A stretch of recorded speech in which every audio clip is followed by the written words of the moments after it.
So what I'm going to be showing you is a video animation of what happens when somebody develops a sinus infection and the two different ways that we surgically are able to address the sinus infection. The first way will be shown the traditional sinus procedure where people go to the hospital, they're put under anesthesia, and diseased tissue and bone is actually removed from the sinuses, as opposed to the balloon procedure, which is a more minimally invasive procedure done in the office to accomplish the same goal, which is to open the sinuses so they ventilate and drain properly.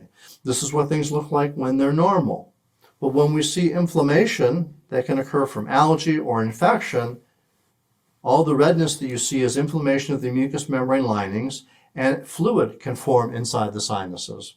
And if the fluid can't get out, that just adds additional pressure to the sinuses, creating pain and discomfort.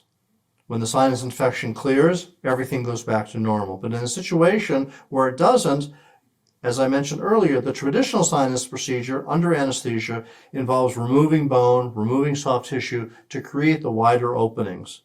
On the other hand, with the balloon procedure, I can insert a wire into the sinus, advance a balloon over the wire, inflate the balloon in specific areas to create that same opening that we're trying to create, whether with medication or with surgery.